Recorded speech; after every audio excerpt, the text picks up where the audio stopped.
I guess we need a motion to come out of closed session, don't we? Mr. Chairman, make a motion that we come out of closed session. Second. Have a motion second. All those in favor? We are out of closed session. Welcome you folks to the 7 o'clock meeting tonight. I know we're starting a couple of minutes late, but it's been a busy night. And with that being said, we're going to go ahead and jump underway to our first item tonight, which is public hearing resolution requesting approval of a revision to a special use permit for the expansion of an existing marina and dry dock storage located at Scotts Hill Loop Road. And if you would like to speak to this issue tonight, you probably need to come up and get sworn in.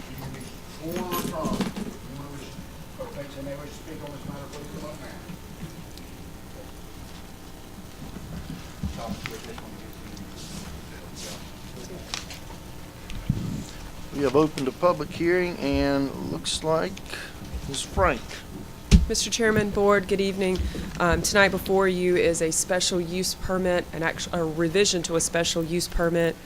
B&M Holdings LLC, applicant and owner, is requesting a revision to an existing special use permit that was originally issued April 17th of 2000. The revision would allow dry dock boat storage to the existing Scotts Hill Marina. The original special use permit was reviewed and approved under the Pender County zoning ordinance from 1988 to 2010. The property is located at 2570 Scotts Hill Loop Road at the intersection of Simmons Road and Scotts Hill Loop Road. There's one track associated with this request. Again, this is a revision. This special use permit was issued in 2000 and was revised for a second time in August of 2006. Neither one of those special use revisions specifically address dry dock storage, so that's why it's back before you again tonight. The existing marina, let's go back here, currently has 64 wet lease slips, a floating dock for 6 to 8 transient vessels, an office, a convenience store, a maintenance and repair shop, and a clubhouse. The applicant is proposing the removal of this maintenance repair shop and to construct about 4,000 square feet of dry dock storage that would not exceed 35 feet in height. And let's see if this shows up. This is the repair shop to be removed, and this area here represents the dry dock storage. At this time, there is no other modification to this special use permit. Public notice for the proposal and for the public hearing tonight has been advertised in the Pender Topsail Post and Voice. Adjacent property owners were notified by mail, and a sign was placed on the property on Friday, March 8th, 2013. The property is currently zoned RP. And the 2010 Comprehensive Land Use Plan has the property classified as conservation. The 2010 Comprehensive Land Use Plan also states that public and private use of water-required access that cannot function elsewhere are appropriate in the conservation district. So this use would be supported by the comprehensive plan. The comp plan also provides 3 goals and 3 policies that may be relevant to this special use permit, and those policies and goals are in your staff report. The existing land use consists of single-family residential around the marina.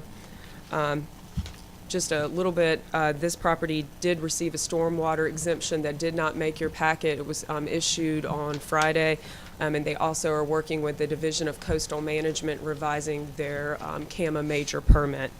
All applicable state and federal permits would need to be provided to staff prior to construction or operation of the dry dock, as well as delineating the special flood hazard area if those areas would be impacted by that area.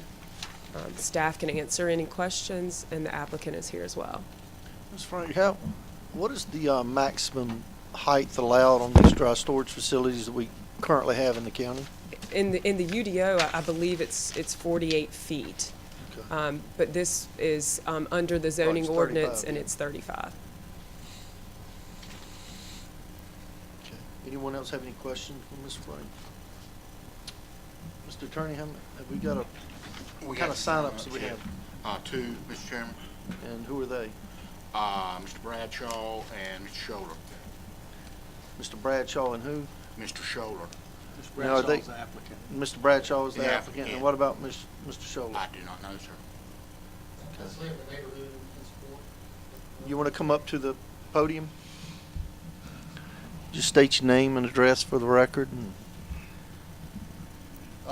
My name is Dean Scholler, and I live at 133 Inlet Drive, which is in the neighborhood adjacent to the marina. First of all, I've lived in Pender County all my life, and I've been very fortunate to have access to water, skiing, enjoying all the amenities of Pender County. And I'm just here in support of him expanding the marina and having opportunities to have access. It's been very exciting having improved accesses like Castle Hayne, Slough Point Road. All those things have been great for my family and have allowed me to do things I grew up doing.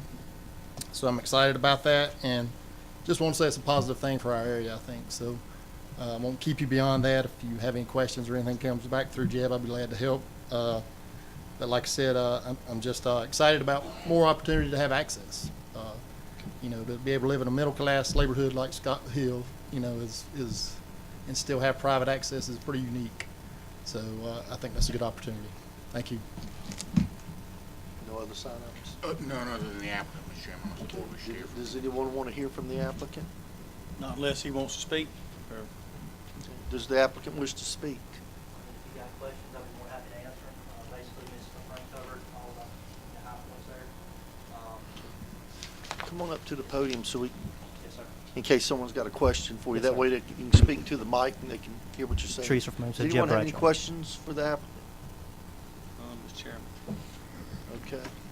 All right, well, if there are no other questions, thank you, sir, I appreciate it. We'll close the public hearing and entertain a motion. Move for approval, Mr. Chairman. Second.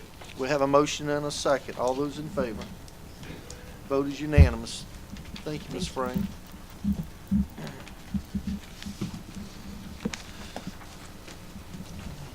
Okay, moving on to item number 20, public hearing and resolution requesting approval for a special use permit for the operation of a trade and technical school and instruction facility and shooting range there at Curry.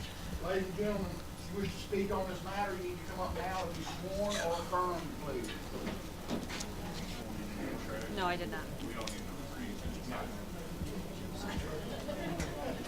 All right. If you cannot read your Bible, you can touch the sleeve of someone who can. I'll defer to our seminary. No, A minute and a half. Anyone who wishes to be affirmed, Hey, I will do minute you and a half. separately after this. 15 for the opening You solemnly swear introduction, testimony you give the minute for the body, 15 for the closing. So they can get in there. Anyone wish to be affirmed? Now, that was good cooperation there. Now.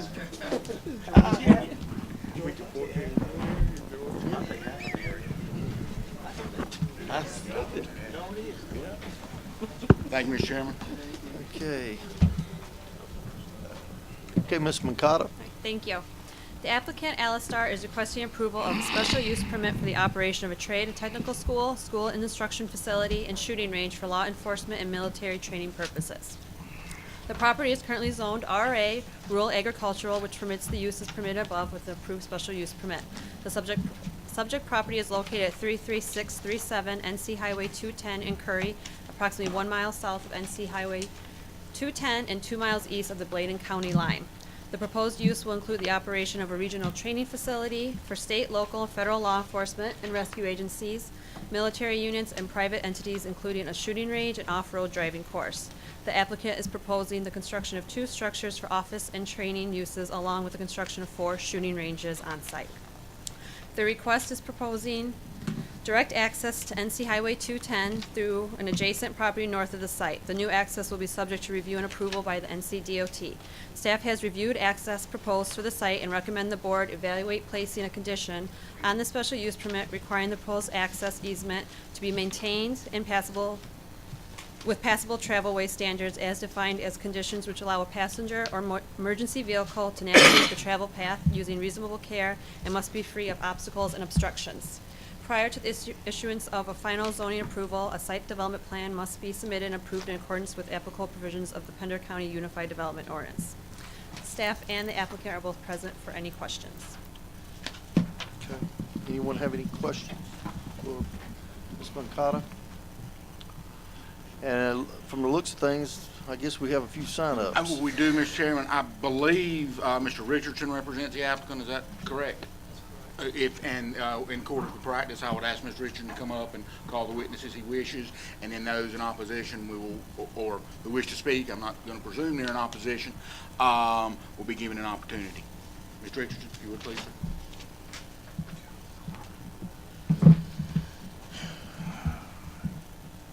Thank you, Mr. Thurman. Mr. Chairman, fellow commissioners, my name is Grady Richardson. I represent Audrey Mizrahi, her husband Roger Pike, Miss Barbara Squires and her timber company, and Mr. Ronnie Henry, who is Miss Squires' superintendent over the timber.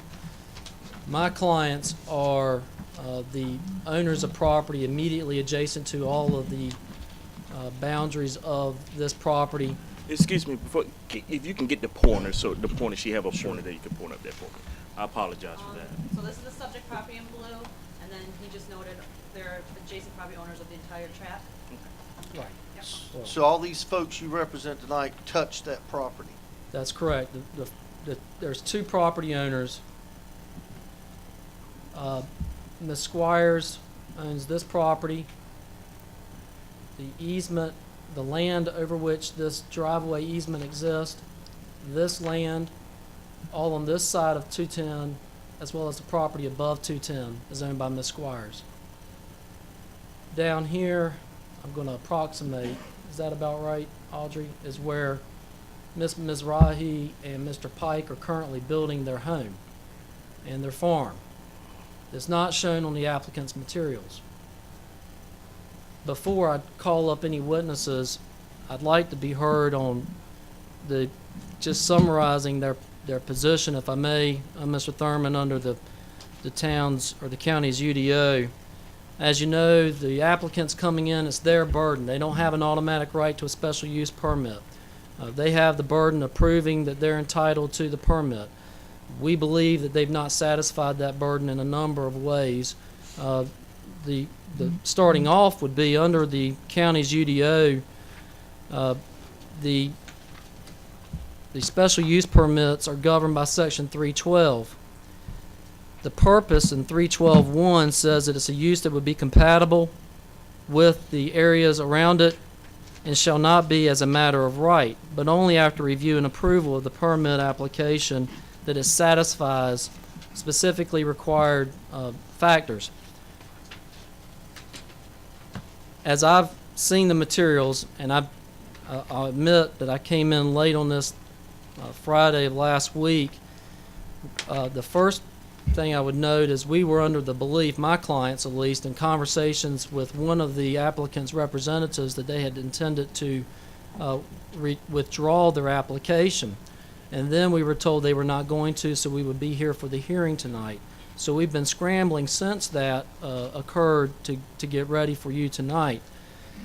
Based on the materials I've seen, looking under Section 312.2 of the county's UDO, the applicant has failed to put in their application the location and status of utilities.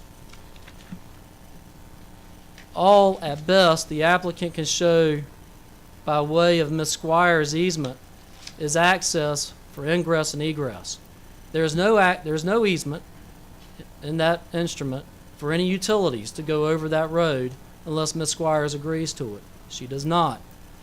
I don't know where the water will come from or the sewer. I've not seen anything on the applicant's materials showing that. Nor have I seen anything showing for solid waste disposal or the electrical service or natural gas if it's required. I've not seen under Section 6 the existing topography and all proposed changes to that topography from the applicant, nor the calculations to show the total acreage of the area to be graded or disturbed. Under 7, I've not seen anything that shows the existing and proposed streams, the drainage ways, ponds, lagoons, wetlands, floodplains, and berms, and we believe there are several on this property. The number 11, there are conclusory statements by the applicant to say that at best the only negative impact from its development is going to be noise, but they contend it would be negligible because it's in the middle of a rural area. The problem with that is they've given us nothing on which to base that statement other than just their naked conclusory remark that it would be negligible. Per their website materials, it's my understanding that each participant that comes out at this facility that they plan could shoot up to 400 rounds of ammunition per day, if allowed. That's for one participant. Their hours are from dusk to dawn. From dawn to dusk. All hours of the day, and then they're asking for limited low light training times for use of the property without any specifications of what's going to be required. They then say that they're going to allow by contract private parties. What are the terms of those contracts? Who's going to be in charge of investigating the private parties wishing to go shoot up to 400 rounds of ammunition per participant per day? Who's going to be checking the backgrounds of those individuals and seeing if they, in fact, are going to comply with the contract? Where is the security detail to ensure my client's health, safety, and welfare? We would submit that there's none in the application. We would also submit that because of that, it's a safety risk in violation of the special use permit. Ms. Squires will testify about the fact that the easement is a dirt road easement. The land here contains valuable timber that she uses as well as pine straw for her business. This road is used at most, occasionally, very infrequently. It's a dirt road for logging and for pine straw activities that she can testify about. I've not seen any traffic calculations. I've not seen anything from the applicant as to how many people they plan to have out of this training facility Sunday to Saturday, 7 days a week from dawn to dusk is what they're proposing to do. And we don't know what kind of numbers will be used in that facility. Are we talking about dozens, hundreds? How many cars are we talking about? There's been no traffic studies submitted by the applicant. The applicant, although it's not required to, in my representation of developers, I tend to advise my clients to reach out with the neighboring property owners and answer their questions. There's been absolutely no invitation to reach out to my clients and the community to address the community's concerns about the shooting ranges and the other improvements that it wishes to build.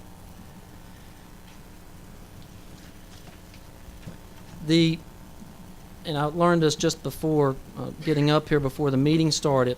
Under the table of permitted uses in the UDO, this is an RA district, rural agriculture. If you look at page 5-7 of the Pender County UDO for permitted uses, the shooting range that the applicant wishes to build supposedly comes under Sector 71, arts, entertainment, and recreation. You then have several specific listed uses there that are eligible for a special use permit. Here are some that are not eligible for a special use permit. Yes, sir. Excuse me, I do apologize, sir. Mr. Attorney, Mr. Chair, did we set a time? Mr. Ward, there's quasi judicial, as long as it's not being repetitive, there's a due process right to be heard, just like you would in court. I just want to be fair to everybody. Yes, I no. apologize. Continue on, sir. I think. Thank you. As you look under Sector 71 in the table permitted uses, what I want you to focus upon is the areas that are blank, that do not allow for special use permits. Agents and managers for artists, athletes, entertainers, and other public figures. You can't have it in an RA district. But your zoning administrators believe that it falls under another category which we'll get to allow for shooting ranges. Under the table permitted uses, amusement arcades are not allowed in a special use permit. Don't know why, but the applicant believes that even though you can't have amusement arcades, you can have a shooting range. Fitness and recreational sports centers, not allowed. Bowling centers, not allowed. The applicant comes under the all other amusement and recreation industries. Things that are allowed are aviation clubs, canoeing, fishing clubs, flying clubs, guide services, horse riding, golf courses and country clubs, amusement and theme parks. Those are demonstrably different than an industrial military training facility that allows for constant live ammunition being shot on a shooting range, and then allows for private contractors to come in here from what backgrounds we do not know to do that, which also I believe the application is in violation of your UDO, because even assuming, for argument's sake, that a shooting range is something that is eligible for a special use permit under your UDO, it's a shooting range, not shooting ranges. The applicant's proposing, depending on how you interpret it, anywhere from 4 to 8 shooting ranges on this piece of property. We believe that's in violation and is well beyond even the interpretation of a special use permit for the UDO.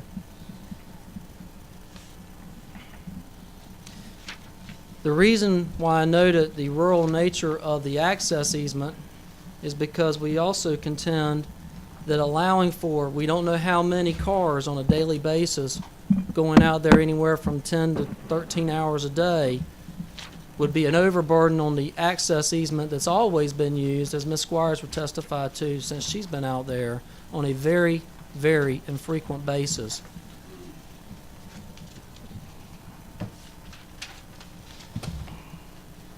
As you go through the UDO and the other sections, the board is charged with, under section 312.3, making specific findings and making sure that all 8 findings are satisfied by the applicant. The first requirement is that the use requested is listed among the special uses in the district. It's my understanding, and I'm sure your zoning and your representatives can explain better, but they are treating the application as one coming under the catch-all, and I'm going to butcher the abbreviation, the NAIC guidelines. It's got some calculations for how you peg an item that's not specifically listed on there that could come within uses that are not specifically set out in the UDO, because this is not a use specifically set out in the table of permitted uses. Why is that important? We would disagree with their interpretation of it. The UDO goes through great pains to give several definitions in Appendix A. Access easement, just so you know, is defined as ingress, egress, and for utility facilities. The easement in question that we would be providing, if it's lawfully allowed, does not allow for utilities. The definition section then talks about a nuisance is an activity which annoys, vexes, or creates a health hazard, or that which, by its existence, created annoyance, injury, or damage to persons or property. Outdoor shooting range is specifically defined as an area devoted to organized shooting and target shooting. We have no details as to the organized shooting and target shooting, but you all specifically defined this outdoor shooting range, singular, not plural, and nowhere is that listed as one of your explicitly provided uses in an RA district. And so for that reason, additionally, we would suggest that the application should be denied. Compare the definition of an outdoor shooting range with recreational facilities. A place or facility designed, equipped, and used for the conduct of sports, leisure time activities, and other recreational activities. There are employees of Ms. Squires that will be in that property vicinity where live ammunition is proposed to be going. Based on the application, the shooting ranges start here and go in this direction, in an eastwardly direction. The reason that's important is because Mr. Pike's and Ms. Rahi's home that they're building is located downstream from the applicant's shooting ranges.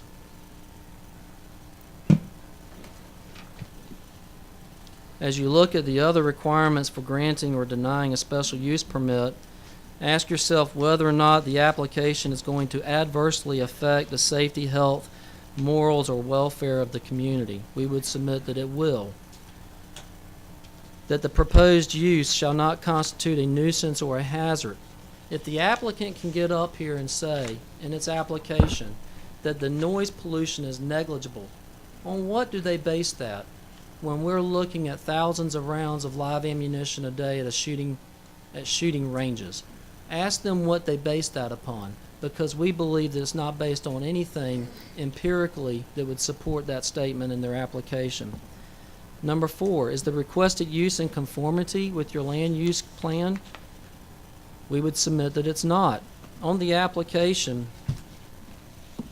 presumably the applicant is making the contention that it's going to be employing folks. 5 full-time employees and up to 10 part-time employees.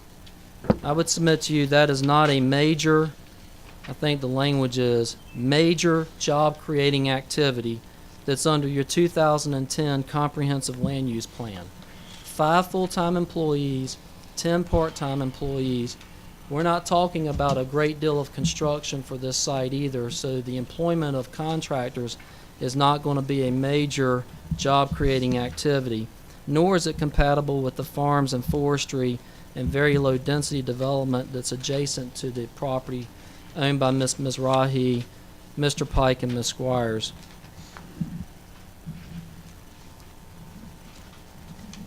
I just heard about your zoning official's condition about the easement being maintained. I haven't seen the details of that, but judging the application on its face, it doesn't address how it's going to be adequately taken care of, providing ingress and egress, because we don't know how many people they're proposing to use this facility. Are we talking about hundreds a day?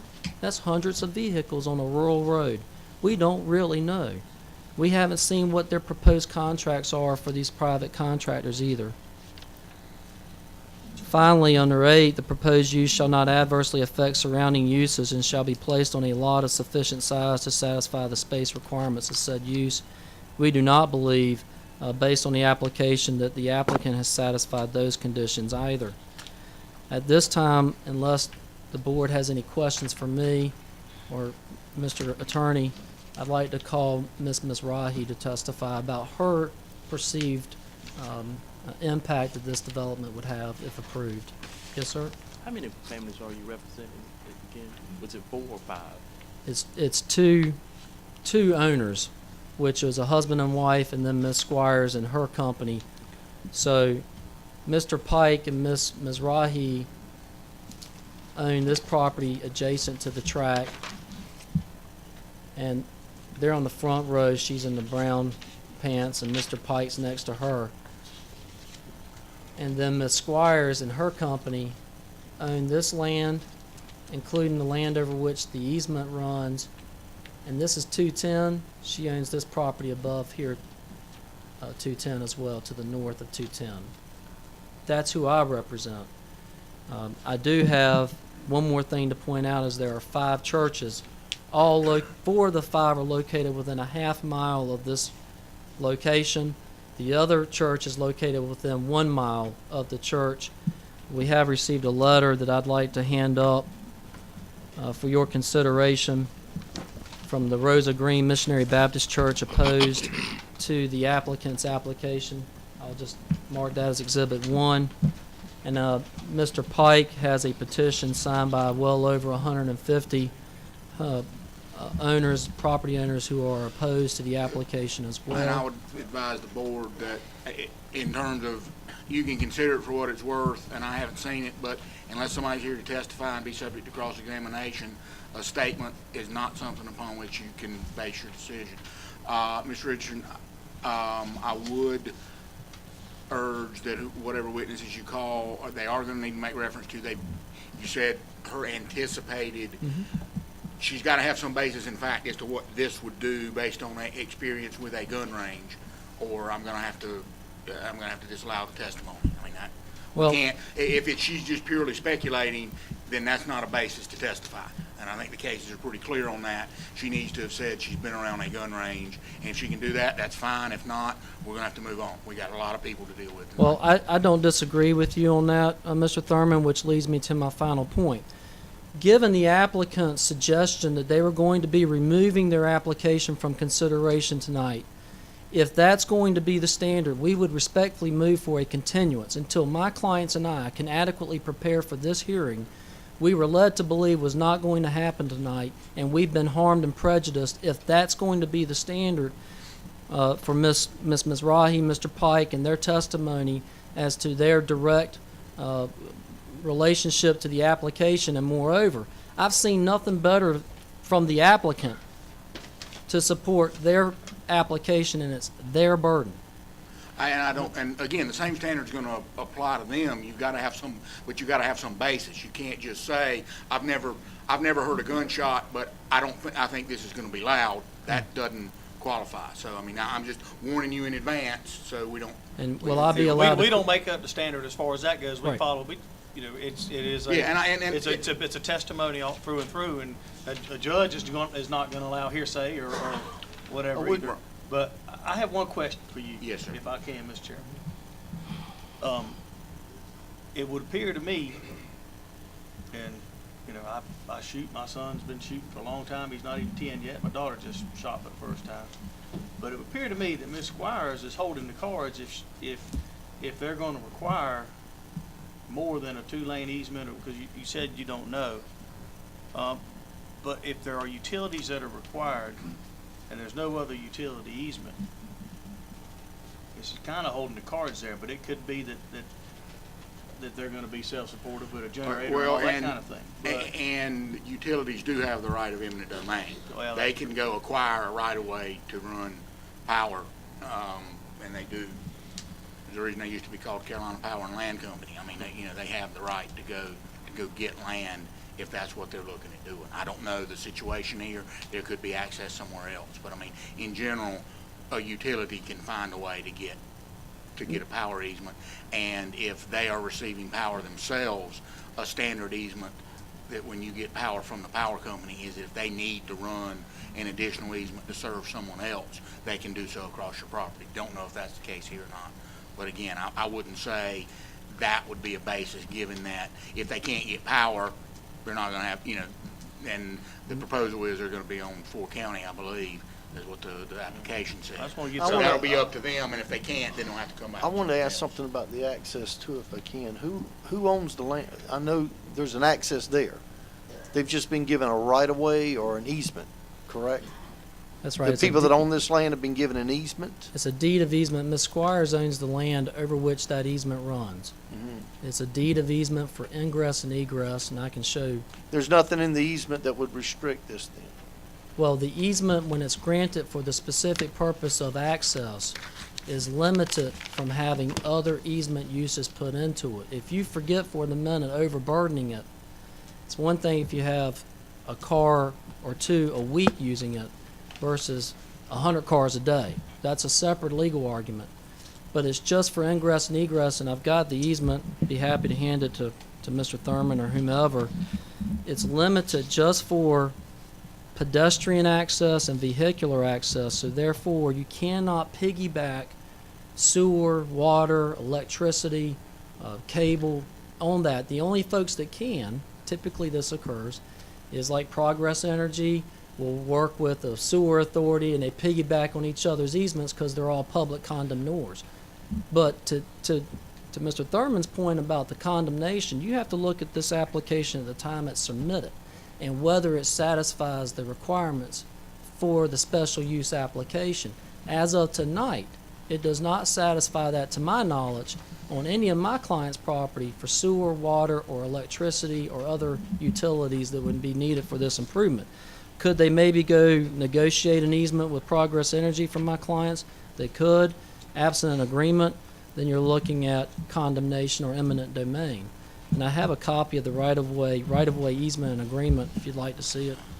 You want me to Mr. hand? Chairman, I don't think we need to bog down on that while again, they're, and I'll be happy to look at it while we've got other testimony, but it sounds like they have an easement, and then it'll be between the parties whether there's an overburden on that or not. as to what's done in terms of more than was intended or not, and I don't think we need to get into deciding that because you'd have the people that granted it.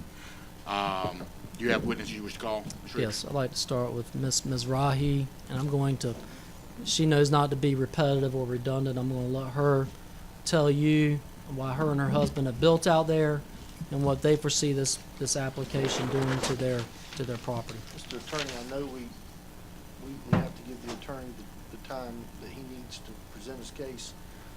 Or at what point do we put time limits? I'll be, if the testimony gets repetitive or starts to get irrelevant, I'll cut anybody for either side off.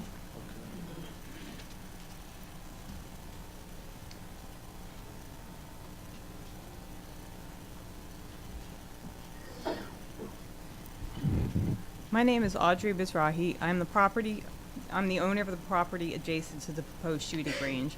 First of all, I would like to state that I am not anti-gun. My objection to this special use permit has nothing to do with the right to bear arms. It does, however, have everything to do with the very real issues of noise, public safety, and loss of property value. The proposal states that they will be employing 5 full-time employees. That would be conservatively estimating approximately 10 participants per day, which would equal 1,500 to 4,000 rounds of ammunition fired in a single day. That is more than anyone should have to bear and is without a doubt the quintessential definition of noise pollution. In fact, the general premise of the law of nuisance regulation is that no person is absolutely free to perform acts that others find offensive or that interfere with others' rights to safety and the quiet enjoyment of their own property. I can assure you that with this shooting range adjacent to my home, I will no longer be able to enjoy my property since it will neither be safe nor quiet. My second concern is public safety. They claim that their facility, which would include 4 shooting ranges, is, quote, nestled far into the center of hundreds of acres of wooded property, when in reality the proposed site is bordered by residences, tree farms, where dozens of people work baling pine straw, 4 churches, and several cattle and horse farms, all within less than a mile. Having 8 shooting ranges on site operating from dusk to dawn can and will disturb any and all surrounding properties regardless of the site in which they place them. Curry is a small, quiet community. Many of us have livestock, including horses and cattle, but we also have chickens, peafowl, pigs, rat-tights, goats, and many of us are also beekeepers. I am also a veterinarian, and my plan was to recover injured animals at my home, in addition to maintaining a sustainable farm, which I already have registered with the North Carolina Department of Agriculture. This will be difficult at best, besieged by the sound of constant gunfire, which once again brings me back to Pender County, North Carolina's website on special use permits. Under Section D of the 2010 Comprehensive Land Use Plan Compliance, quote, rural growth areas are where preservation of agricultural operations is a primary concern and where conflicts between agriculture and non-agricultural uses are to be discouraged. I believe that this special use permit is a direct contradiction of that statement. As if all of the above wasn't disturbing enough, my husband and I have literally sunk our entire life savings into this property and the construction of our home and farm, believing it was going to be the peaceful retreat we had dreamed of, only to find that it may be nothing more than a farce. I believe that I speak for the entire community when I say that none of us want our peaceful neighborhood shattered by a shooting range. As a final note, in light of the poor economic climate in this country and the dismal housing market, especially in the rural areas, I am certain that having a shooting range for a neighbor will make selling our homes and our properties in the future an impossibility. I thank you for your time. Second, ma'am. Any questions from Ms. No, I'm curious to know how they come up with the number of shooters based on 5 employees, the number of rounds. I don't know. I just I mean, said you they mentioned have, it- you yeah, they mentioned it tonight, mentioned and they he would mentioned have. it also. I was just wondering how you all were able to calculate that from 5 employees. If you look on their website, and you know, they're saying they're going to have 5 full-time employees and 10 part-time employees. Yeah, but that doesn't determine how many times that an employee is shooting or how many times they're shooting. I was wondering how you all came up with those calculations. Because each class, I'm sorry, should I let you? Mr. Chairman, that was based on the website information for the applicant because the applicant has not provided us the details as is required under UDO for what kind of impact they're planning on having with their 5 employees and their 10 part-time employees and their 4 shooting ranges and other facilities.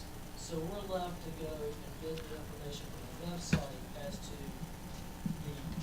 the other facilities that they have in the country, which is one of their, this is a similar type of development. We haven't heard from the applicant. We don't know. We're fishing. And- for other- And then the applicant can be asked Okay, those questions as well. That's fine. Thank you, ma'am.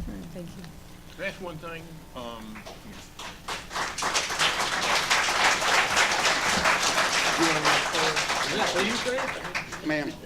Ma'am, One of the commissioners want to ask you another question. Come back up if you don't mind.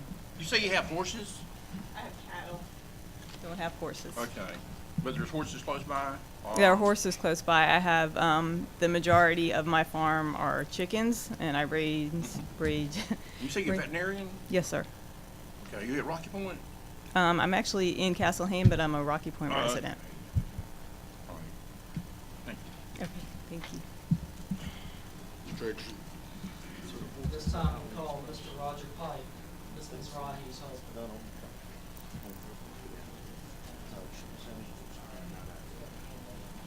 I just want to note that the signatures here, as you can see, probably everybody who signed this is here. There's 173 people on this petition, so I just want to submit this as well. But pretty much everybody's here. So I guess they all live within proximity of the firing range? That is correct. Show of hands, how many people signed the petition that's in the room tonight? Thank you. I was All just right. curious. Thank you. My name's Roger Pike. I'm a civil engineer and North Carolina licensed general contractor. My property is adjacent to the Wildlife Timber Corporation, who's leasing the property to Alistar TDS, the applicant. My house sits approximately 1,500 feet from the property line direct fire of Alistar TDS shooting ranges. I'm very disturbed and appalled that the special use permit even made it out of planning and developmental stage. This shooting range is wrong on so many fronts. No one from the planning department contacted anyone in the neighborhood to receive comment and or suggestions prior to this meeting. It's very easy to see this is wrong because of the noise pollution, environmental impact, safety issue, lead is a hazardous waste, no easement. Sir, could I just interrupt you for just a second? To be fair, and I appreciate what you're saying, these folks have done their job because that's the reason you're here tonight. It is a public hearing. They did their job to process that application, and now they're giving you folks the opportunity to come in the room tonight and voice your opposition. So it's not appalling that it made it this far. They just did their job to prepare the administrative part of this. We have no choice because, you see, people have the right to present an application to the county just like you have a right to be here to oppose it. So I just wanted to draw that to your attention. Please don't hold it against these folks because they did their job. Well, the only thing I have contention with is I think they should have, prior to March 1st, us receiving a letter from the applicant, they could have confronted us and we could have discussed it on many different fronts of what's going on and, how this is not going to be going through. And that's the reason, that's what they're doing here tonight. They're giving you that opportunity to do that. And if we went down that path, we would spend all our time going door to door and trying to canvass everyone. And to me, that's really something probably that other folks should have taken care of. These folks just did their job. Okay. All right. Thank you. All right. I don't know, let's see, according to plans submitted by Alistar TDS, the shooting range is 8 to be exact, constructed 4 wetlands. This will not pass Diener because of lead is a carcinogen. At any time, any beginner shooter can accidentally fire over the intended target. All it takes is one time. If someone looked at this range and its design, it would be denied. Diener will not permit this because of the spoils in the 404 wetlands, Carolina Bay. I don't know if the commissioners live or travel in the Curry area, but this area has been and is currently a screen gem for the film industry. The Curry area, in particular Robert Moore's farm, approximately half a mile from said shooting range, is currently under contract with the Dome, a new series for CBS. If we lose the quiet rural agriculture setting, the film industry would no longer look at the Curry area. You really don't want to mess that up. 90% of the Pender County's film industry is filmed in this part of southwest Pender County. I took one class of economic geography in college, and I know the shooting range will not impact Pender County located in the county's southwest corner. Please go to Google Maps and look up the nearest hotels and restaurants. To the property in question, 33637 North Carolina Highway 210 Curry. Yes, that's right. All participants will be directed to Google Maps to Wilmington for lodging and restaurants. My suggestion to the board is to work with Alistar TDS and try to find them a place over off of Highway 50 in the northeast part of the county so economic impact will be greatest to the Pender County beach communities. The Marine Corps is currently constructing a battle course off of Highway 50. This is exactly what Alistar TDS is intending to build, and the town of Surf City owns many acres in the Highway 50 area. Possibly the Pender County Planning and Development Department could help them lease some land in northeast Pender County off Highway 50. If the shooting range was in this part of the county, then the economic impact would be greatest for the Pender County beaches instead of Wilmington. Again, anyone with common sense should know this shooting range should not be located in the proposed site for safety, noise, environmental, economic, and lead concerns. And I thank you. Thank you, sir. Anybody have any questions? And your last name, sir? Pike. Mr. PIK, Pike. You said how many petitions, how many signatures? 173. Have you looked at every one of them? Yes, sir. Okay. Question real quick. Is Regalwood close by in the facility of that where that blue square is at? I'm sorry, Mr. Ward? No. Regalwood. Regalwood is right on the other side of Cape Fear. It's not that far. No, it's not that far. Noise limit from the paper mill, I can hear from my driveway or my house, depending on the pole. Is that Wilmington area? Is Wilmington area close by? Mr. Chairman, we can't, The public hearing, if you sign up, you can speak. You can Not speak for and the- you- not for the yeah. seats. That's Wilmington close by, sir? It's 30 minutes, and then it's 1 hour. The reason why I asked, sir, I just noticed that the address that's up here, some of them show. I'm not familiar that far out. I see Wilmington and Delco and Chadbird. I didn't know if that was close by. That's what I was just questioning. Is it close by up there? I mean, they're all in opposition, is what that represents. So anybody that signed it, they're opposed up to it. I mean, if they're in the neighborhood, they're opposed to it. Most of these people live. Folks, we got to be able to hear these guys when they're talking now. That's fine. I want to. When you submit something like that, that's making sure the address is in the facility what we are Well, the talking majority about. of those are. Okay, yeah. Just wanted All right. Thank you, Chairman. sir. I appreciate it. Following up on Mr. Ward's question, those that are in oppose, what is their interest? Is it because of the property, they own property, or family property within that vicinity, or is it their church or synagogue in that property that they're opposed? What is the reason for the opposition for signing that? If they're not in the immediate area? Well, I'm not sure. I mean, as far as being opposed, those people that signed it, they have I guess, for their well-being, they don't, that's why they signed it. and Mr. Chairman, that leads me to Yeah, perfect and opening. see- That's why petitions are of almost no use, because you don't know why somebody signed it. Are they just opposed to people shooting guns? We don't know. Are they we have no, and the people that can testify. Well, and if you've signed up, you're going to get that opportunity. So just please be patient. Okay. I just wanted to make that point, Mr. Chairman. Okay.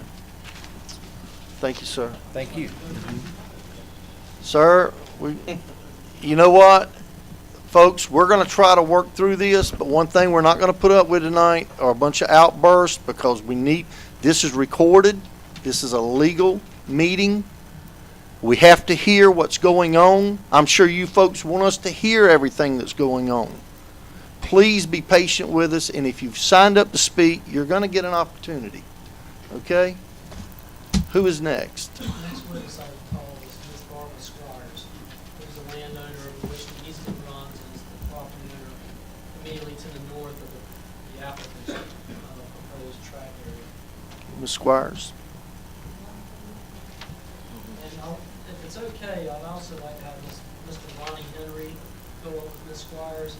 he is her land superintendent in areas of question, just in an effort to try and save as much time. That's fine. Hi, my name is Barbara Squires, and this is Ronnie Henry, the land manager for Squires Land Company that's coming up. In the essence of time, we do want to say that,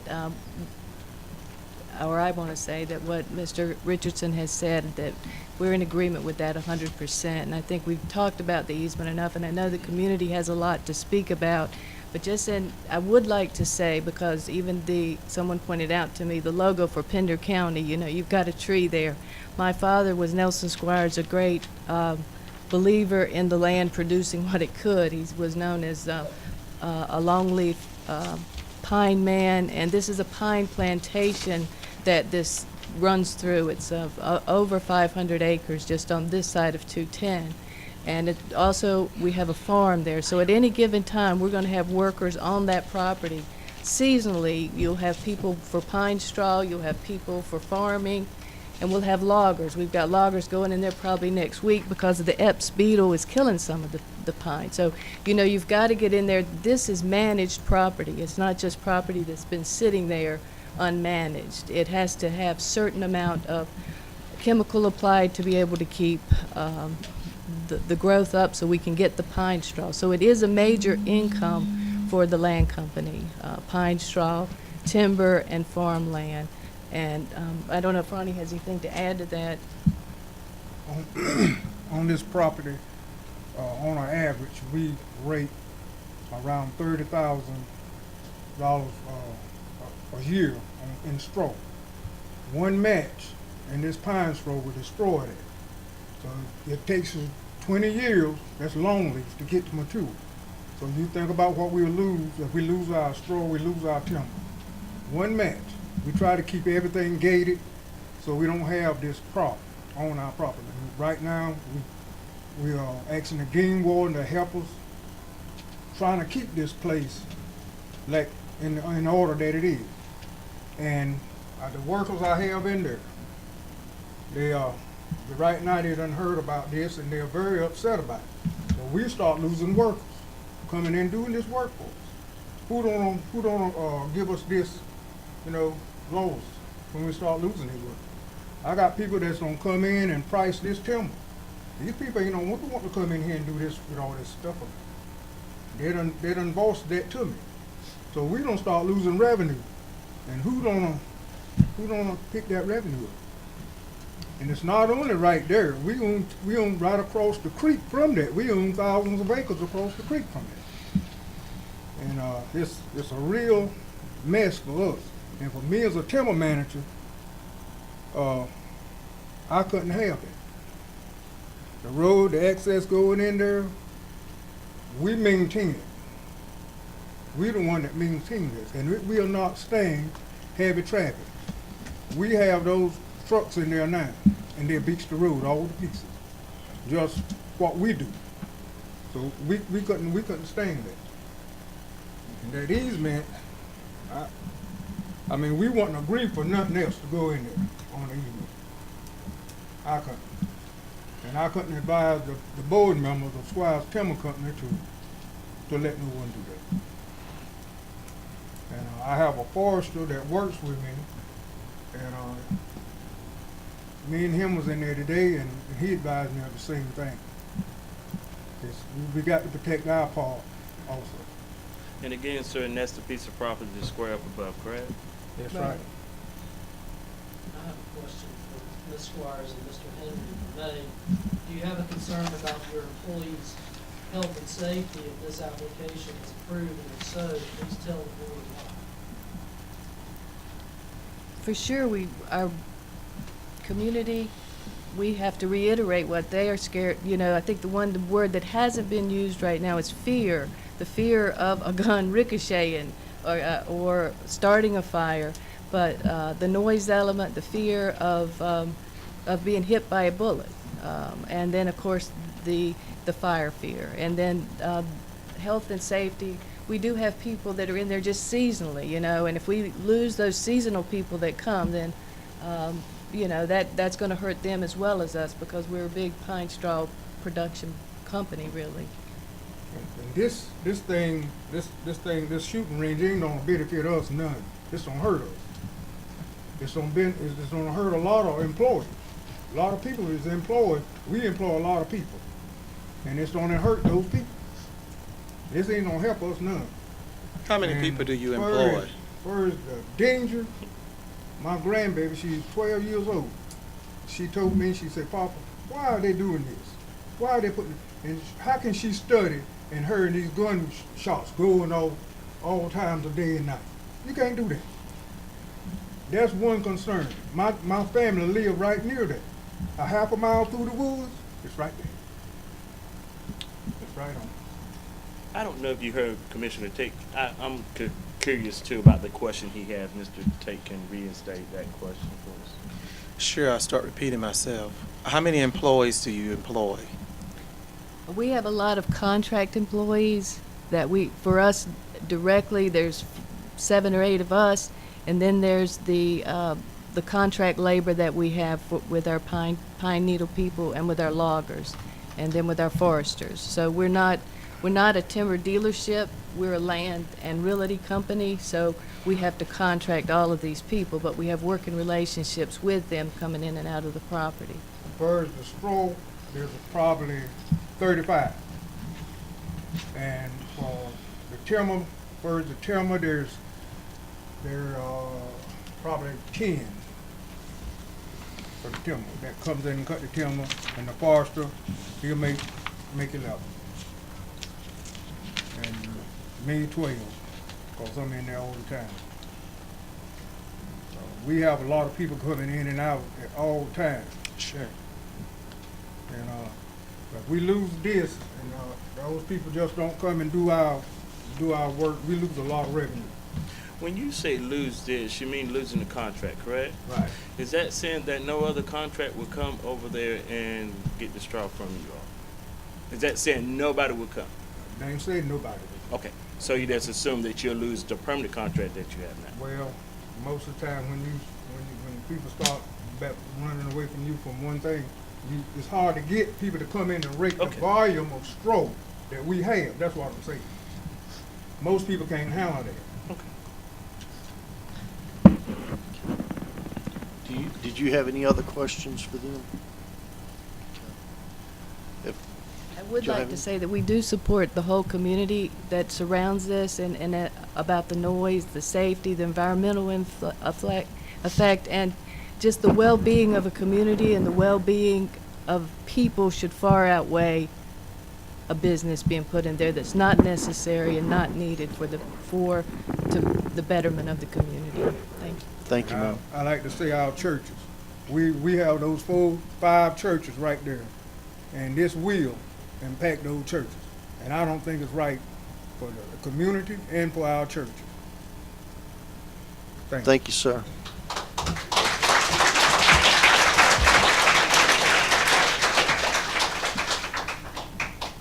Last person I recall is Miss Mary Bordeaux, who lives in the area, and she has firsthand experience living adjacent to a shooting range. Okay, what area does she live in? I'll let her tell you. Okay. Okay, well, come on up to the podium, ma'am. Just state your name and address for the record. My name's Mary Bordeaux. It's 33249, 210, Highway 210. I just moved back from Oklahoma, and I lived right off, I don't know the exact, I think it's Oklahoma Gun Range. It's on I-35 and Waterloo Road. I was on the southwest corner of 40 acres. There was a gun range adjacent to the southwest corner, and it's constant shooting. And I lived on 40 acres, and it does drop the property value. That property's been for sale for 5 years, and they cannot get what it's worth. The property is $50,000 just for the property, and the house alone was $350,000 on it. They haven't got nobody that will pay what it's worth to rebuy it, because I lived there for a year and I moved. But on top of that, I do horseback ride on this land here. I have permission to ride on it. I just rode this weekend. There's also wildlife out there. There's turkeys, there's deers. I see all kinds of wildlife out there, and not only that, it'll disturb that and move it in areas where it don't need to be either. That's why there's bobcats in trees in Topsail Beach right now, and deer running out landfall, because they're moving our wildlife where it's supposed to be to other areas because of things like this. But as far as the gun, it is a constant, 24/7, 7 days a week. I couldn't even sit in my backyard and lay out and take it in suntan because it's pop, pop, pop, pop, pop, pop. And there's sometimes that was a big range, 20 people at one time shooting. So I just wanted to put that input in there. And I do live on it, and I just went riding this weekend, and I ride all the way to the river almost every weekend, and I see all kinds of good stuff. And I just think it'll run it out, and it'll just bring the value of everything down. What part of Oklahoma again? Edmond, Oklahoma, Guthrie. I live right off of I-35 and Waterloo Road, and there's a gun range 3 miles east of that. Thank you, ma'am. Any questions? Or, Chairman?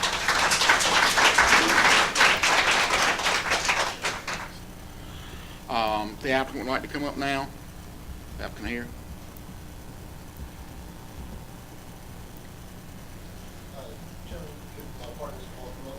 Sure.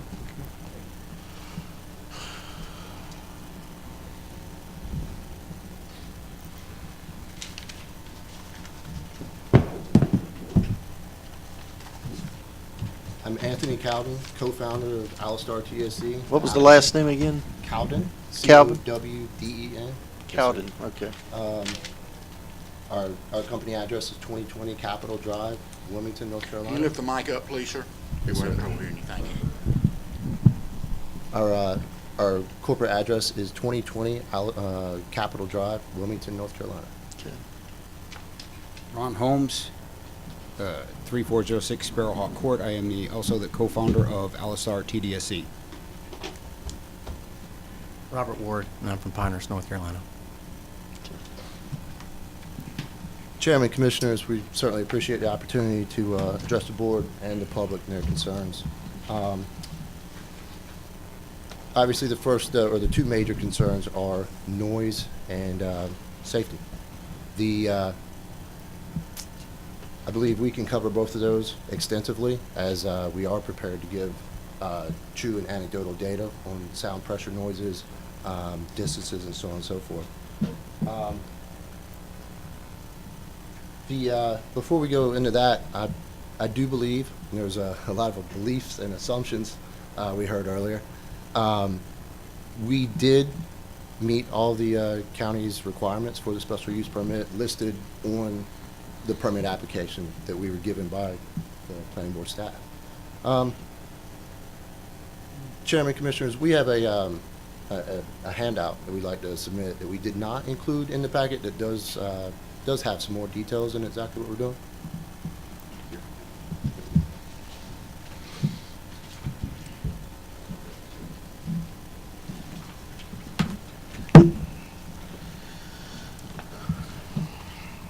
We made a total of 20 copies, so if anyone else in the public would like a copy, or the representing attorney wants a copy, we're more than happy to give to.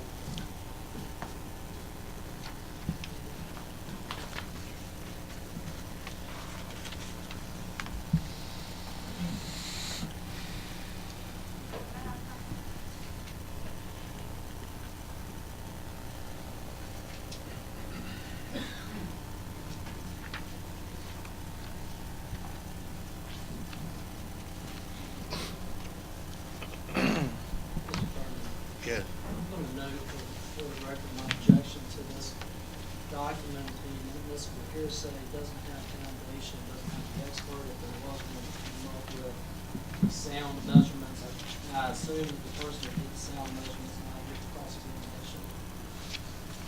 And for that reason, we propose that coming into the record. Given the leeway, and we'll let them see if they can lay a foundation for where they got it. Go ahead. Yes, sir. The references as to where we got the sound, diminishing sound pressures, is they're on the back. But the sound pressure and the inverse law is a mathematics law that you can learn in trigonometry in high school, or I mean, it's an accepted mathematical law for the diminishing effects of distance on sound. So the foundation of that law is, I'd say, at least in the mathematics community, accepted. You got a background in it, sir? No, sir, I do not have a background in mathematics. However, I do have extensive experience with guns and firing ranges. All right, go ahead and move through it, but try to make it quick. and Yes, sir, we'll consider absolutely. it. And even before we go into that, I want to say that our concern for the community has always been our priority in all of our land and our search for land. And this one was selected for numerous reasons that we will get into. So the diminishing effects on sound pressure, basically, the further you get away from the source, the less you can hear it. So all the sound pressure and inverse distance law says. An example of that is 150 decibels, which is approximately what a .308 caliber rifle produces. That same sound pressure is diminished to approximately 77 decibels at 1,600 meters. That's 1 mile. And again, that's based upon that mathematical equation. The fact that the .308 caliber rifle produces that 150 decibels, that's based on decimeter readings from numerous different gun manufacturers in that industry.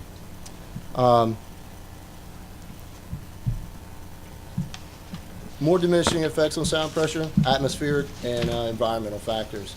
Trees and shrubs, which obviously there's quite a bit on the land in question. Air temperature, humidity, also solid barriers, concrete, dirt, berms, overhead shelters, all reduce noise.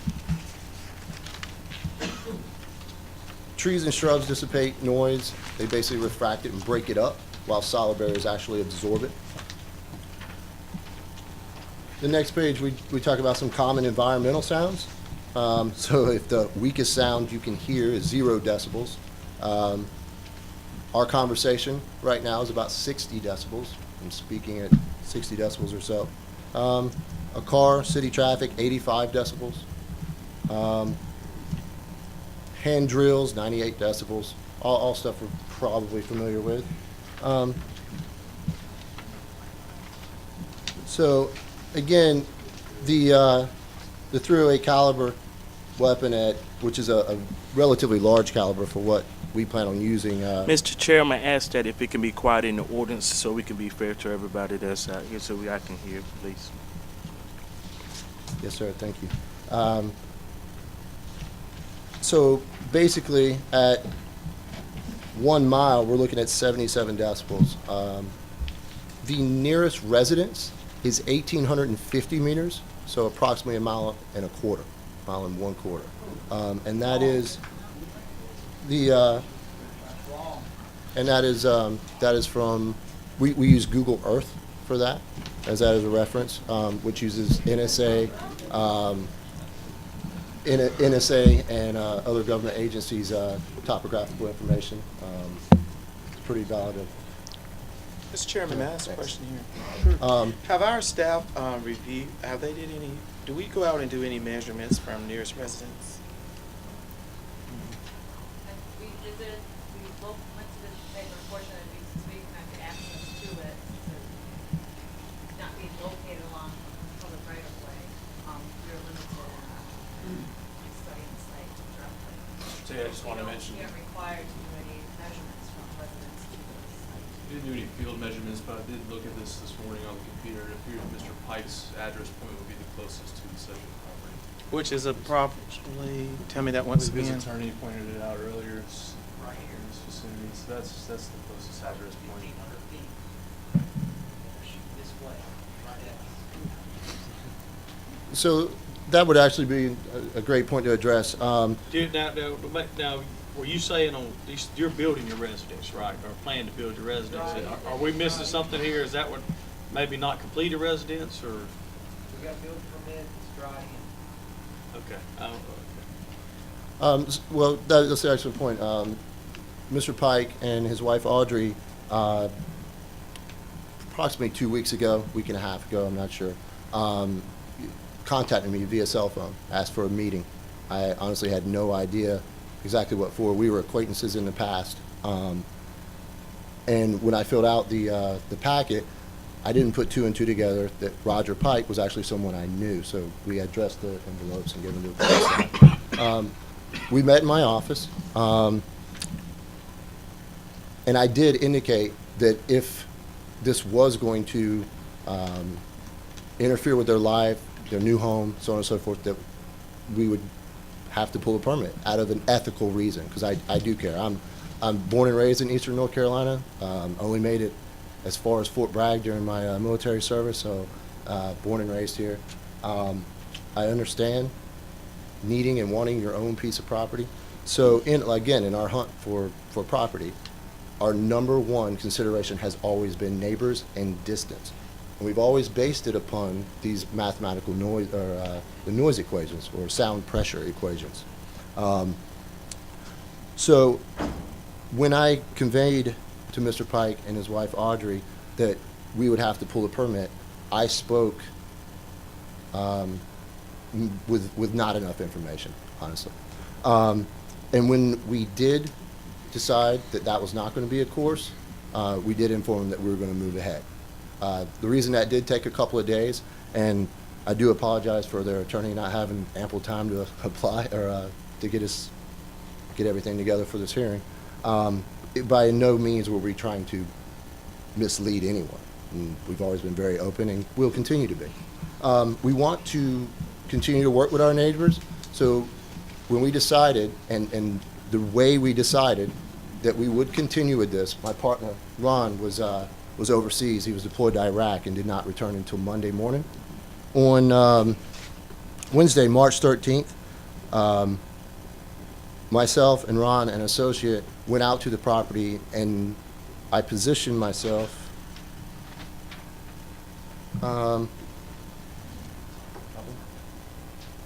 let's see here. So this is where we were talking about putting our ranges. This is where Mr. Pike's home site is. I positioned myself directly between.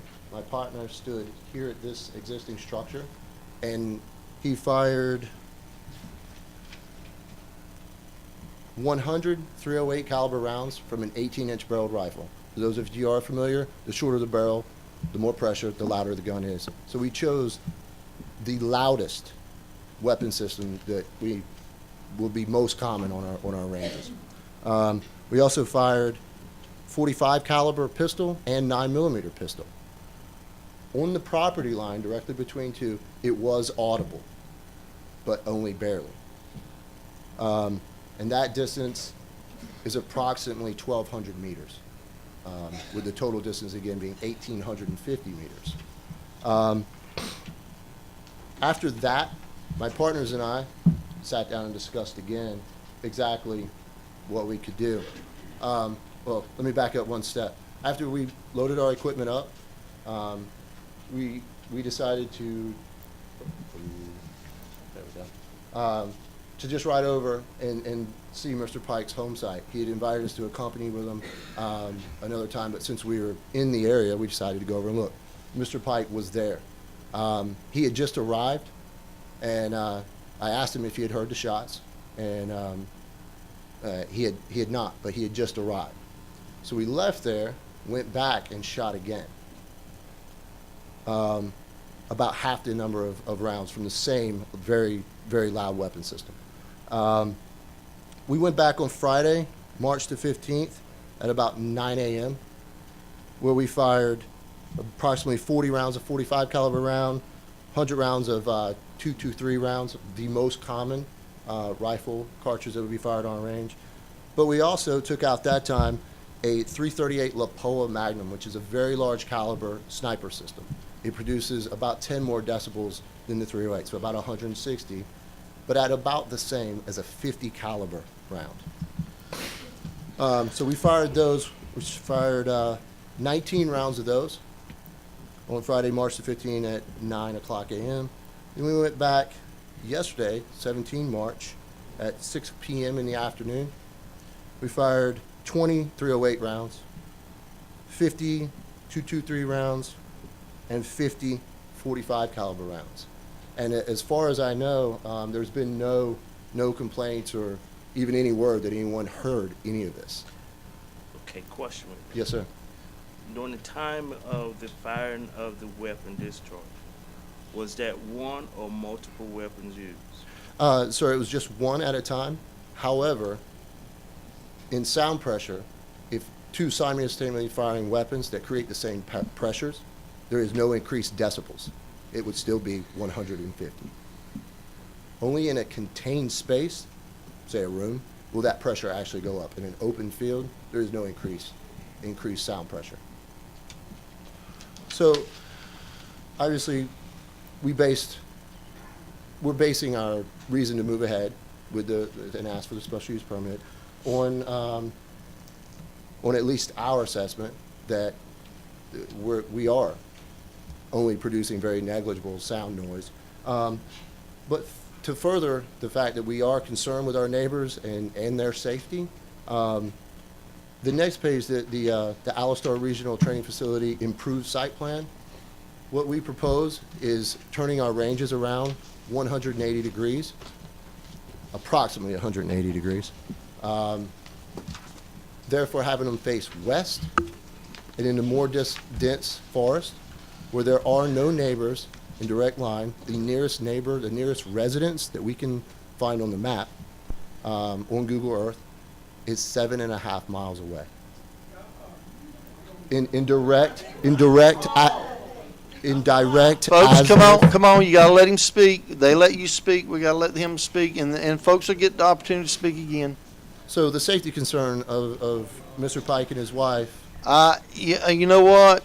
I'm trying my best to be nice here, folks. I want to hear from you, but you gotta let these folks speak, and I've got to be able to hear them. So, in the direct azimuth, which was the concern of Mr. Pike, that he was very close to what we would consider a left and right range fan, where bullets may go, and that would be they would go if they were not contained by the berms that we intend on constructing.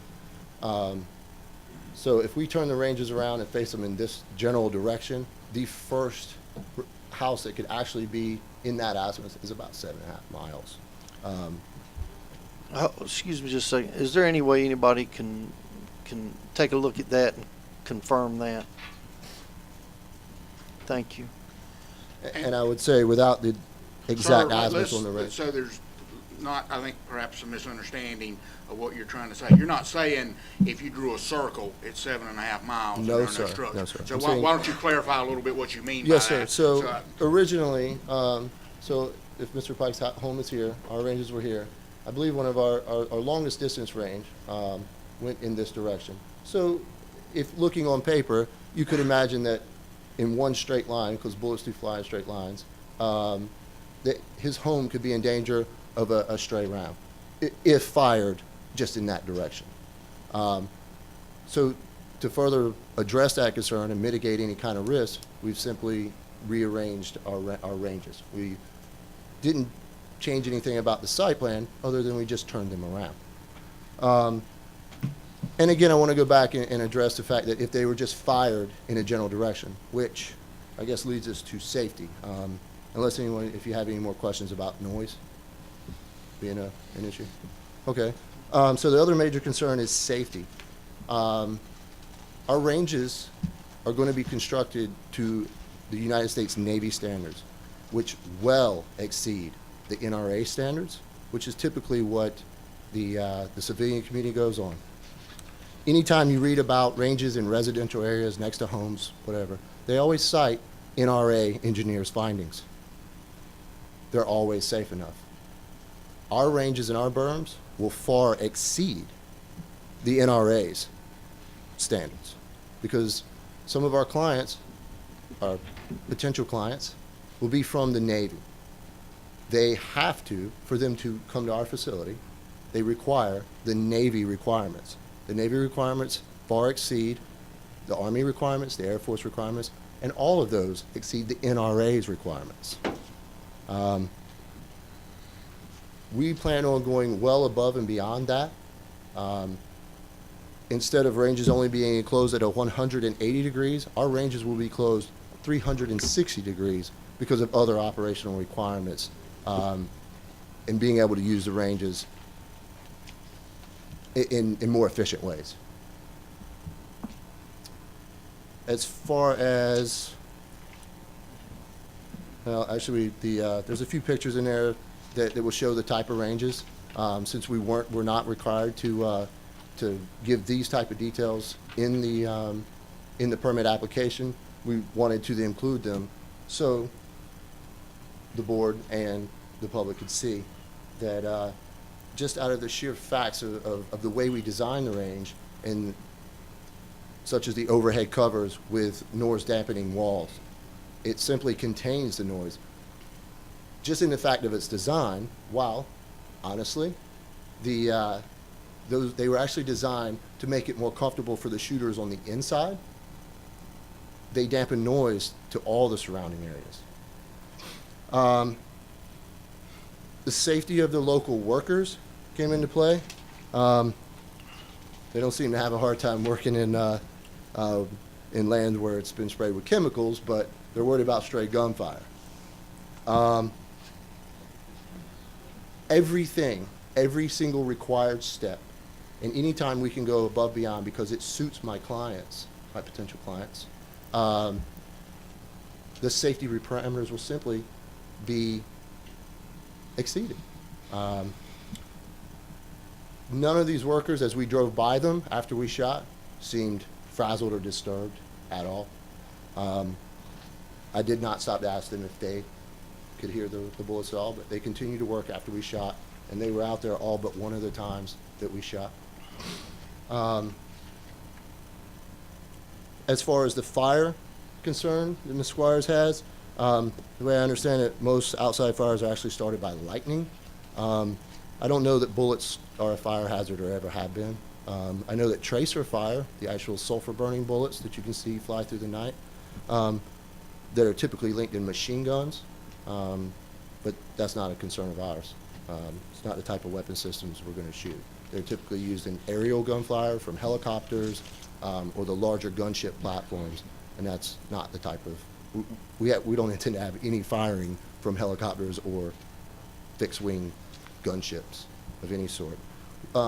Matter of fact, all of our fire will be small arms fire, no artillery fire or what's called indirect fire. Everything will simply leave a barrel and go exactly where it was pointed, which will be contained by the berms.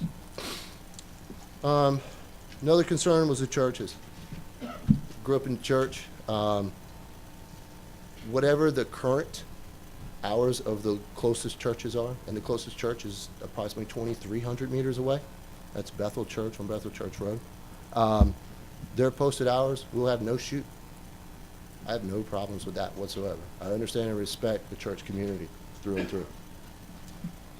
Are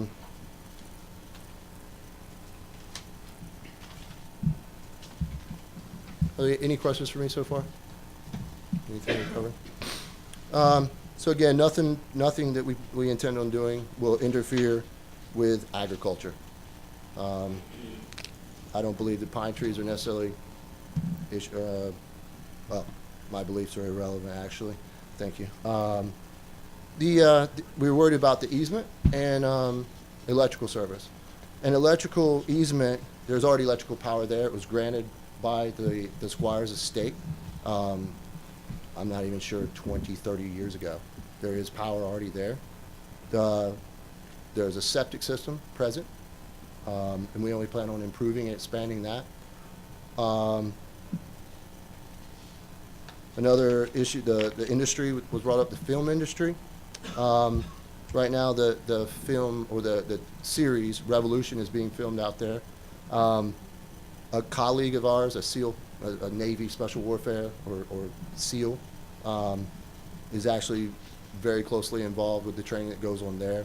I don't believe that Revolution, I can't speak on Revolution's behalf. However, I can say that they will appreciate this type of facility. It actually gives our contacts in that industry in Wilmington are supportive of this venture. It provides them numerous training opportunities and so on and so forth. I'm sorry. Actually, I was getting ready to ask you something. You Yes, were sir. right. Yeah. Talk to me just a second about this, the cover, the roof you're talking about, and is this on all your firing ranges or just part of them? The picture we showed here, the shooting range with overhead colors and solid walls, that is a model of the range that will cover all but our longest ranges. The longest ranges will have a smaller overhead cover, but where you're shooting from. Yes, sir. Yes, sir. Okay. Recreation. Well, I'll back up one time too.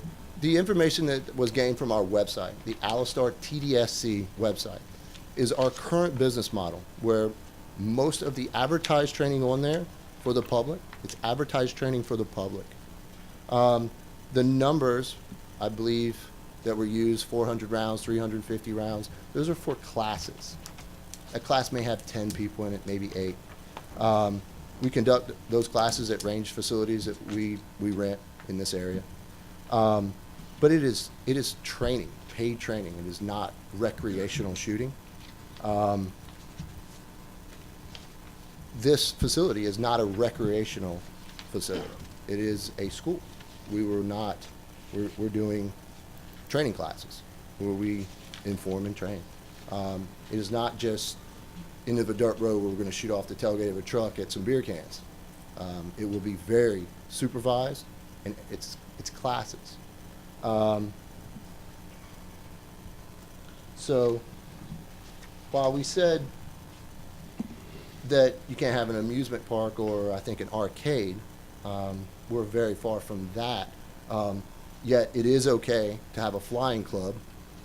We're not building an airstrip, though it, by the code, an airstrip, I guess, could be placed in the same spot, which I'm guessing the neighbors would not like that either. So best we can tell by the development code, it is a permittable use.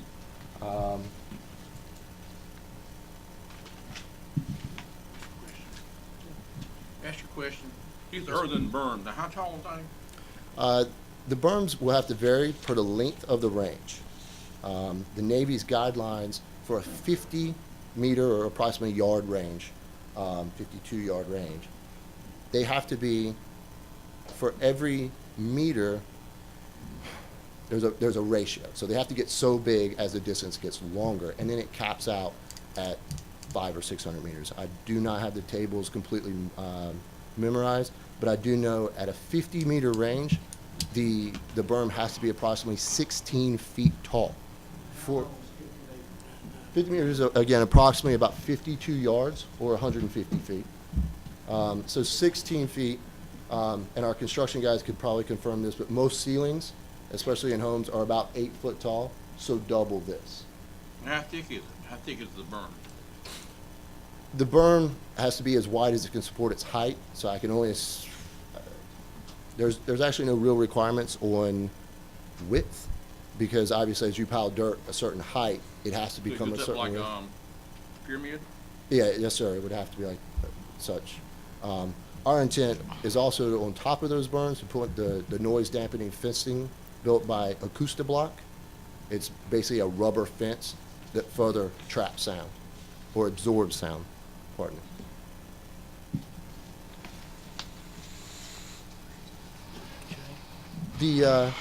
I also wouldn't mind addressing that our focus, while the website shows what we offer to personal clients or private clients, and also open enrollment for law enforcement, the majority of these classes that we'll offer at this facility differ greatly from what's on our website.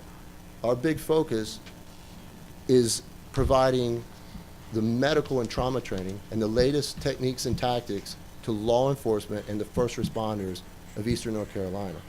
That's our priority. So if you're using what's on the Alistar website, we don't have any of this information or what we intend to do here. And again, I was not aware that I needed to provide. I apologize. I don't recall your name, sir. Grady. Yes, sir. Mr. Richardson. I'm sorry. So what I didn't provide Mr. Richardson, I just was not aware I needed to. In the few conversations that I did have with the one or the couple, Mr. Pike and his wife Audrey. In all the conversations that I've had with Mr. Pike, he was very cordial. We've talked, we discussed the matter. I was unable to discuss matters with his wife because she was a little more emotional, and rightfully so, because they were very misinformed as to what we're doing here or what we intend to do here. I've not been contacted by anyone else that showed the concerns until the WECT report that I saw on Saturday evening. I was not aware that there was this much concern from the community, especially being that, like I said, the nearest homes are Mr. Pike's, and then the next ones are 1.5 miles or further from the actual proposed, again, our new proposed site of how we've turned the ranges around. Got a question, if I can. Yes, sir. 2 questions. And I know you spoke to the Pikes that the house was, I guess the eastern direction of your, yes. I know you spoke to them, went over there. Were you able to speak to those, the owner of the Squire Estates or any one of them? Was y'all able to meet or anybody? No, Commissioner. At no point was I contacted, and like Ms. Squire says, she's not a. Wait a minute. We were only required by the special use permit application to notify the adjacent landowners. Okay. Miss, last name? Mikado. Miss Mikado, based on the map up there, where are the churches located? Ashley, come on. We're working on getting that information right now. Ashley Frank just printed out a map. She's making copies for you all to see, and we can So guide you don't know through where the that. map, the church is located on that map there? You couldn't pull It's very hard to tell. We have one coming if you just maybe 2 minutes to make copies of it. I think that's what they're doing. That's, I can tell you, Commissioner. I would like for somebody that's go there, that's point where was the church. I know that was the issue. That's. I think I can hear from one person. Let's understand. One person can show. He was going to. Sir, will you go ahead and show what you want to show, and then they'll have a chance if they wish to get recalled. Thank you, Yes, sir. The nearest church is Bethel Church, and again, it is approximately 2,300 meters away. Or in other words, that approximately 2,450 yards. Again, I'm not that versed in mathematics. The next one, like the gentleman said, is just up the road here, which honestly I did not calculate the distance on it because it is so much further over the diminishing time. And on the very last page of the handout I gave you, I just wanted to break it down, and I'll sum up with the last page with what I call the relative analysis. Nearest residence to our proposed range, the actual range complex, is 1,850 meters, or approximately 1.5 miles. Over that distance, the sound pressure of a .308 caliber rifle is dissipated to 78 decibels, and again, that is per the mathematical equation. If we factor in the dense pine and undergrowth that separates this facility, our range facility, the Alistar facility, and the nearest residence, which is Mr. Pike's, couple that with the design features of our ranges themselves, the earthen berms, overhead cover, etc., the estimated sound pressure will be reduced by an additional 30 more decibels to less than 50 decibels at their home. Again, it's 15 decibels less than I've been speaking this entire time. I do not know. Again, I can't assume that they could hear that inside their home or even across their yard. But I do believe, and that therefore our statement, that the sound is negligible, and we're going to do everything we can to mitigate it. And we'll continue to be open to, if we are granted a special use permit, we'll continue to be open to our neighbors' wants and concerns. And we'll do what we can. It's obviously financially and economically viable to coexist with our neighbors. I think that's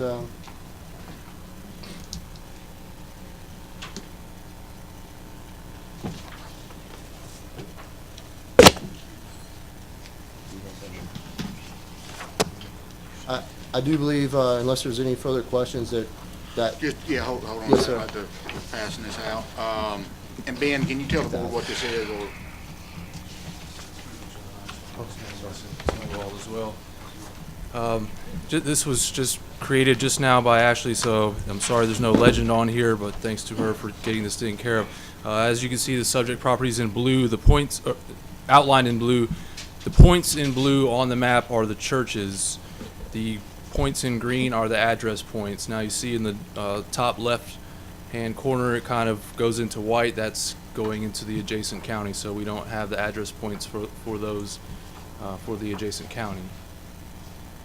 So in mileage proximity, how far are we from the churches? I still don't get that in mileage, I'm sorry. I was a history major. It's about roughly 5,076 feet to that first blue point from The first one? It's almost a mile. but- Yeah. Mm-hmm. 5280s a mile, so you're looking at from this corner of their property line, and on your map, the first church kind of goes at a diagonal angle here, and I pulled a straight tangent for it, it's 5076, so 5,076 linear That's, feet. that's the to- closest church to from- them. To the closest church, and the next red point is 5280, I believe. Close to a mile, somewhere. Yes, from this corner, taking a straight line going to your point on your map is gonna be linear feet, and it's almost. That's being measured from the exterior of the Oh, property? I'm sorry, that, I did not, I was only measuring this, there's one up here, so, Half a mile or so. 5,280 feet in a mile. We got that covered.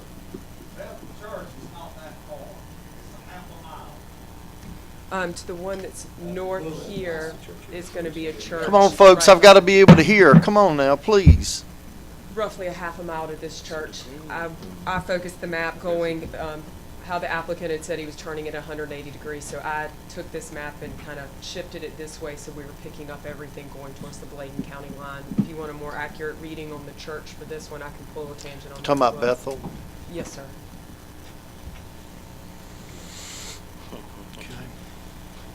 And Bethel is the nearest church in proximity. Yes, sir, from this property line to Bethel, yes, sir. And we're measuring from property lines.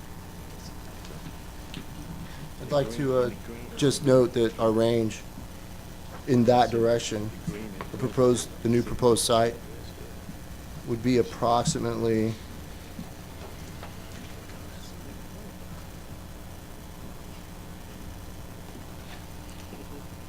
approximately 600 to 800 meters, or almost half a mile more, or excuse me, just over a quarter mile, so 3/8 of a mile or so inside our property line. So in addition to the approximately half a mile from, well, if we're measuring from here to here is a half a mile, our ranges are way down here and facing this direction. So noise, again, noise and safety, the Bethel Church, not to mention we have no issues with whatever their current congregational schedule is.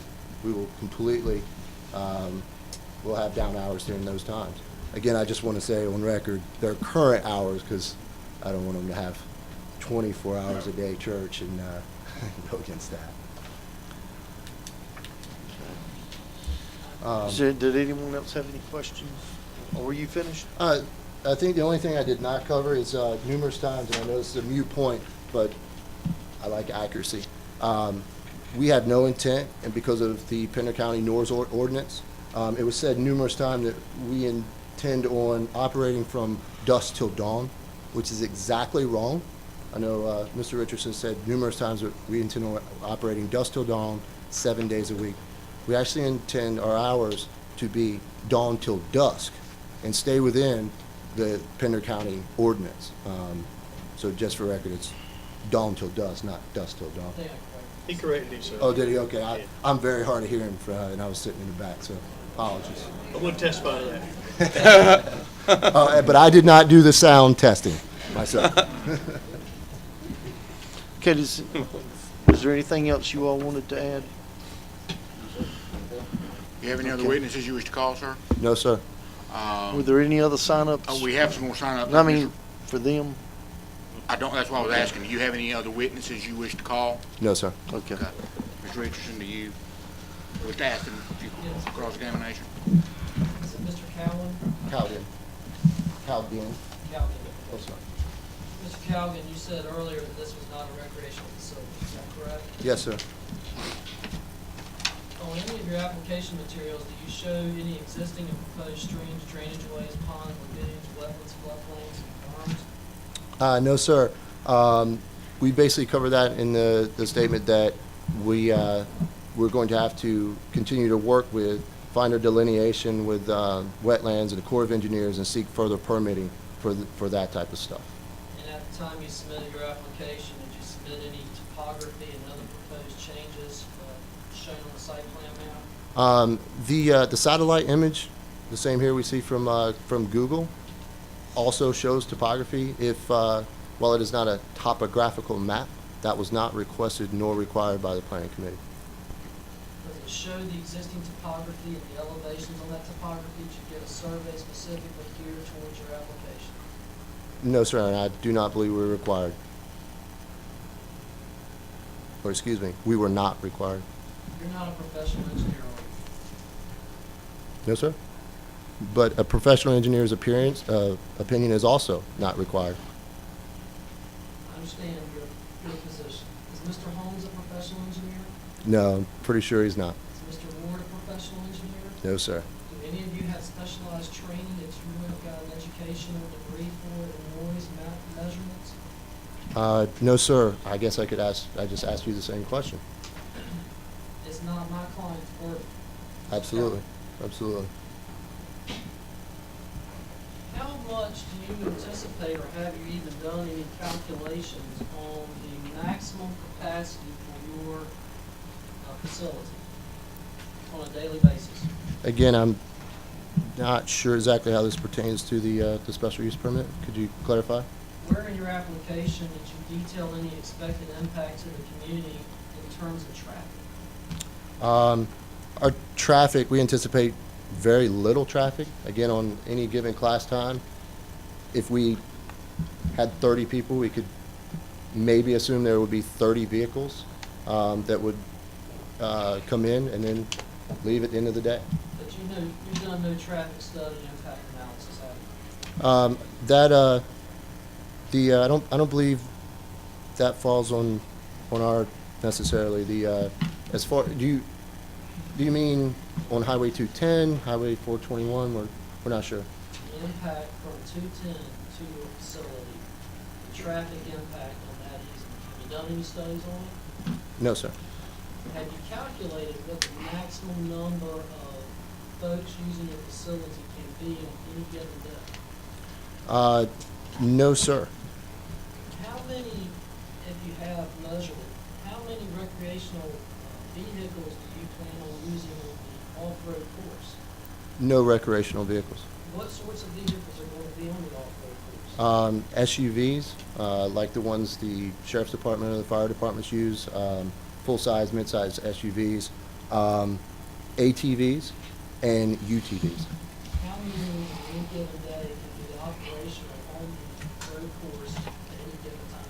Only as many as we can safely handle. Which is how many? It would depend on how many instructors and how many clients have signed up. Our typical client, may it be a ERT or a SWAT team, they typically in this region have less than 20 members. If we're bringing in a client from the Special Operations military community, their teams, Army Special Forces teams have 12 members. MARSOC or Marine Special Operations have only 14, and the SEALs have the biggest component of 16 for a platoon. So it's actually very, very small amount. So there's three components to your application. There's the shooting range, correct? Yes, sir. There's the off-road course, correct? Yes, sir. And then there's the buildings that are for the training, is that correct? Yes, sir. Have you done any analysis of how many people could be on site on any given day at any given time that your facility was built as you're proposing to build? No, sir. what did you submit, if anything, regarding the impact on vibration of neighboring properties from the usage of your facilities at its maximum capacity? Again, going back to the mathematical work of, again, mathematicians much more qualified than I. The same apparatus creating the same noise with the same power, multiple of them increase the sound pressure by no more. Did you submit with your application any details on expected odors coming from your usage of the facility at its maximum capacity? With my experience, there's no odors produced by anything we're doing. The easement that you're planning on using through Ms. Squire's property is a dirt road, correct? Yes, sir. Did your application detail any expected impacts of dust from the usage at its maximum capacity on any given day for your facility? We anticipate most of our traffic on that road to be four-wheeled vehicles, so I would only assume that it would be less than the tractor trailers and large vehicles that are currently using it. How many, just ballpark, since you don't know for certain, how much would you estimate your maximum capacity of people, head count, to be using your facility on any given day, every component of your facility, the buildings, the off-road course, and the shooting ranges? As it states, that's pretty easy.